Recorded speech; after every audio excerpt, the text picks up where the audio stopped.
Entonces, así que vemos cómo, qué importante es cuando el caso de su abuelo le empezó Sí, a llevar el camino del Señor en el sentido que él como no podía ver, usted era como estaba contando, el que acompañaba en sí, que decía, bueno, yo me voy a la iglesia porque le llevo a mi abuelo, pero él en sí contaba usted que él quería predicar la palabra, pero ya los años no podía, entonces dijo, bueno, tengo que dejar a alguien en la familia que siga lo que yo no pude hacer.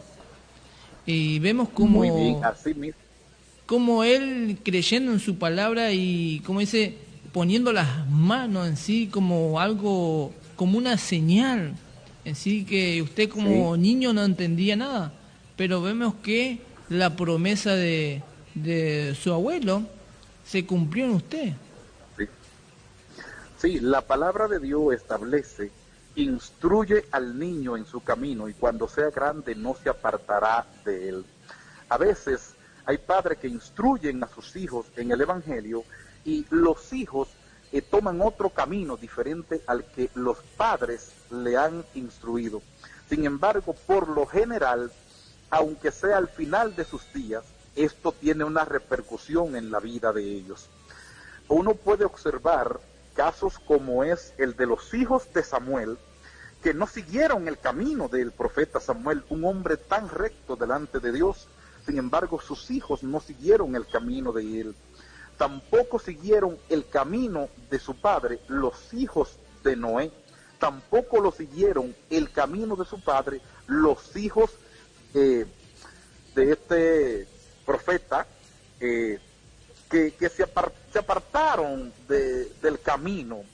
Y, y uno puede ver que no siempre los hijos siguen el camino de sus padres.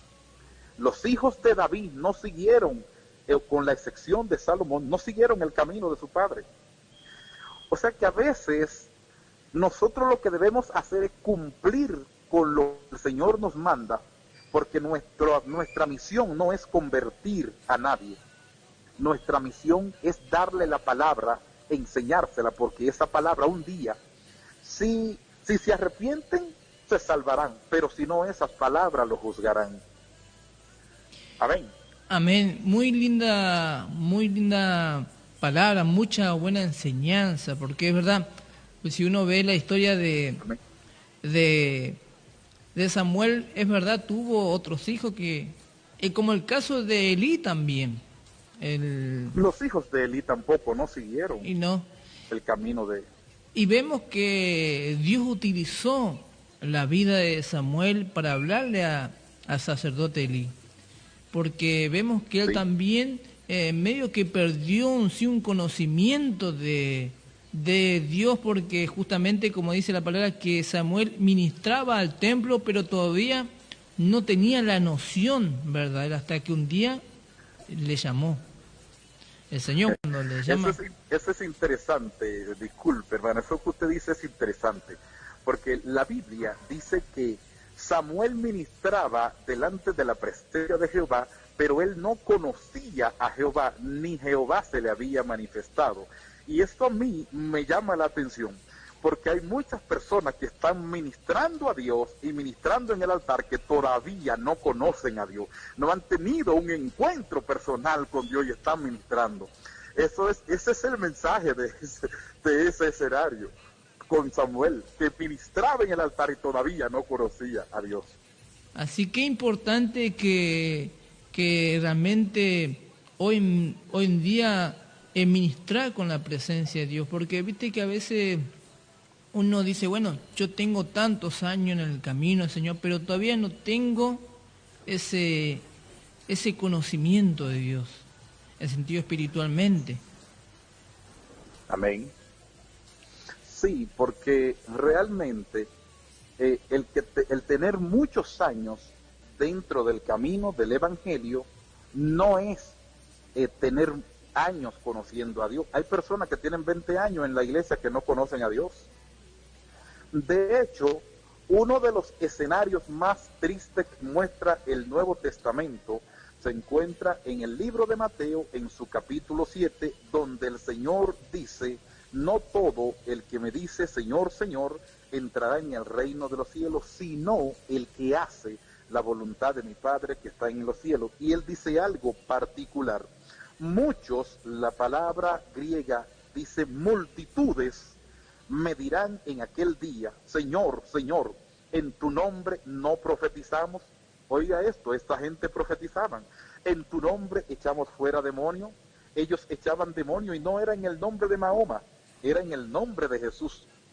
Y en tu nombre hicimos muchos milagros. Y oiga esto, ocurrían los milagros en el nombre de Jesús.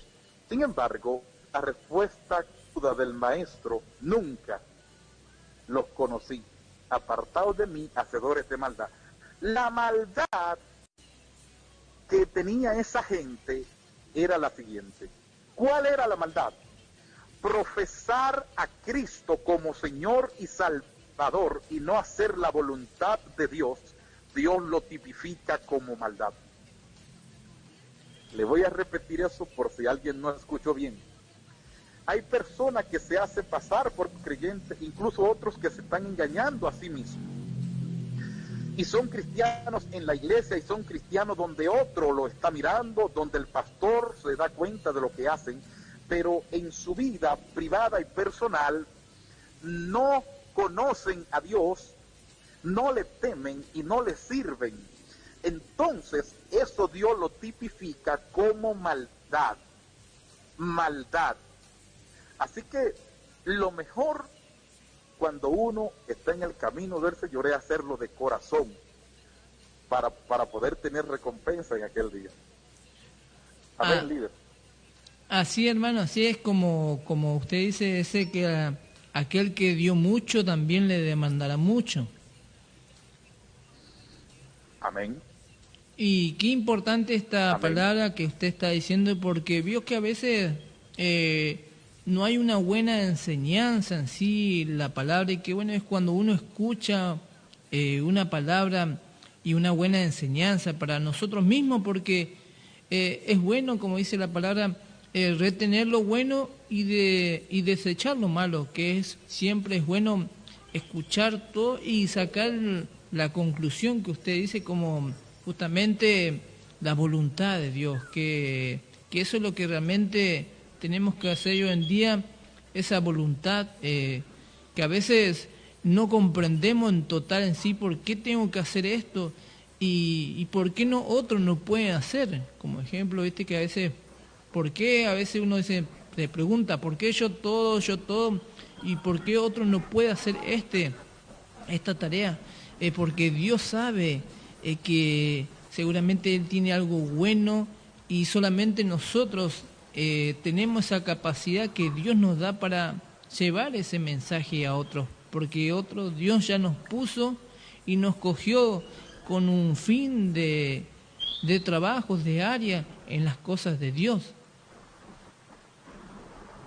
Amén. Amén, amén. Realmente en las misiones o los concilios evangélico pentecostal generalmente escasea quien instruya con profundidad a la membresía. La gente en su mayoría se ha dedicado a brincar y saltar y que hablar en lengua, eso es ser evangélico, eso es ser cristiano. Pero la vida del cristianismo realmente no es eso. O sea, el brincar y saltar y hablar en lengua puede ser bueno, pero eso no salva a nadie. Lo que sí salva es vivir la palabra de Dios, obedecer a Dios. Eso salva, porque mucha gente puede brincar y saltar y caer por el suelo, pero cuando se para del suelo vuelve a ser el mismo mentiroso, el mismo chismoso, el mismo enredoso, el mismo llevavida. Entonces, no ha habido un arrepentimiento. Y la Biblia dice: arrepentíos y convertíos para que sean borrados vuestros pecados. O sea que porque alguien brinque y salte mucho en la iglesia o hable lengua, eso no indica que la persona es cristiano. Mucha gente puede estar ahí y no necesariamente ser cristiano. Es bueno instruir, y sobre todo el liderazgo, los pastores, instruir a los miembros de forma correcta, porque sobre todo el liderazgo pastoral le dará cuenta a Dios de cada una de las ovejas que por una u otra razón no fue instruida en la iglesia y se pierda. Así, hermano, qué bueno. Y justamente estoy hablando, si usted quiere dar una reseña o algo, lo que usted sabe, porque justamente hoy vamos a hablar sobre el reino de Dios.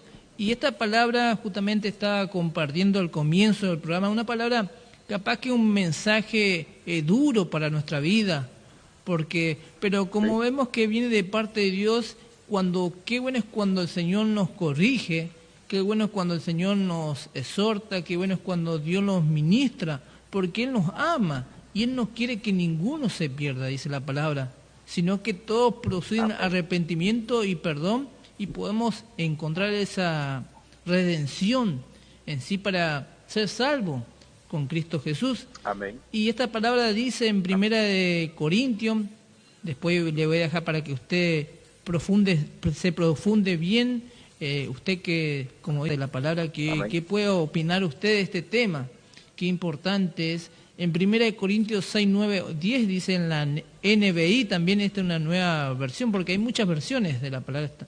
La NBI dice, en 1 Corintios 6, del 9 al 10 dice, ¿no saben que los malvados no heredarán el reino de Dios? No se dejen engañar ni los fornicarios, ni los idólatras, ni los adúlteros, ni los sodomitas, ni los pervertidos sexuales, ni los ladrones, ni los ávaros, ni los borrachos, ni los calumniadores, ni los estafadores heredarán el reino de Dios. Vio que si uno ve y lee esta pregunta por sí, que da una enseñanza, da un mensaje, ¿cómo es? Entonces se pone a preguntar, ¿quién podrá ser salvo? Si usted me puede contestar como usted se desenvuelva capaz mejor, para que todos aquellos que estén escuchando este mensaje puedan abrir atención a su corazón para aprender. Amén. Lo primero que tenemos que ver es que Corintio era una ciudad perversa. Era posiblemente el peor lugar para una persona levantar una iglesia, donde Pablo levantó la iglesia.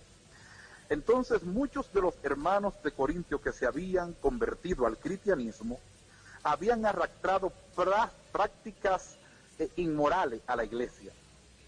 Y cuando uno viene al camino del Señor, debe haber un cambio radical. Entonces el apóstol Pablo le escribe corrigiendo cosas que se veían dentro de la iglesia. Ahora bien, 1 Corintios 6, es sobre todo esos versículos 9 y 10, son versículos muy esperanzadores con todo y todo. Pues a pesar de que muchos solo se enfocan en la parte negativa, donde dice que ni los fornicarios, ni los idólatras, ni los avaros, ni los que se echan con varones, ni los afeminados, ni los estafadores, ni los borrachos, no heredarán el reino de Dios. Sin embargo, la parte que sigue en ese versículo es una parte muy esperanzadora, porque no descalifica al que está incurriendo en ese pecado, solo le llama al arrepentimiento, porque el apóstol dice, y esto erais algunos de vosotros, mas ya habéis sido lavados, ya habéis sido limpiados por el Espíritu de vuestro Dios. O sea, que de la gente que estaban en la iglesia, algunos antes eran homosexuales, otros antes eran ladrones y otros eran borrachos. Sin embargo, Dios no le niega la oportunidad a nadie, porque un corazón arrepentido Él no lo desprecia. Aun cuando la persona se encuentre en las peores condiciones, siempre que haya vida tiene oportunidad de salvación. Así que lo más importante ahí no es solo enfocarse en lo malo, sino enfocarse en la oportunidad. Y aquel que esté haciendo lo malo, esos versículos ahí yo le llamo el paquete todo incluido, porque ahí hay una serie de cosas todo incluido.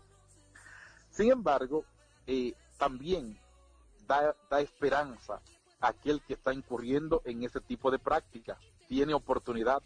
¿Por qué? Dice, porque eso erais vosotros algunos. Sin embargo, el Señor lo había limpiado y lo había lavado por el Espíritu del Señor. Eso mismo puede hacer Dios hoy con alguien que esté oyendo el mensaje. Hoy puede ser el día en que Dios corte esa raíz que conduce a alguien a la homosexualidad. Hoy puede ser el día en que Dios corte la raíz de robo, la raíz de la fornicación, la raíz de la avaricia, la raíz que produce que una persona sea estafador. Y mañana puede ser una nueva criatura, a pesar de que la conversión muchas veces en muchas personas es procesal. O sea, hay un arrepentimiento, el arrepentimiento es instantáneo, puede ser instantáneo, sin embargo, la conversión puede ser procesal. Hay personas que en cuestión de un par de meses uno le ve totalmente ya un cambio. Hay otros que todavía en años todavía no han cambiado algunas cosas que son pecaminosas. Eso quiere decir que todos no corremos a la misma velocidad. Que tal vez le entreguen un auto a fulano para ir a un lugar y me entreguen a mí el mismo auto y él llegue en 3 horas y yo llegue tal vez en 10. Porque todos no corremos a la misma velocidad, pero Dios a todos nos puede llevar al paso que podemos andar siempre que Él vea que hay sinceridad y disposición para obedecer la palabra. Amén, líder. Así, hermano, muy linda su explicación, así que qué bueno es. Así que no le quiero robar mucho su tiempo, fue gran bendición comunicarme con usted.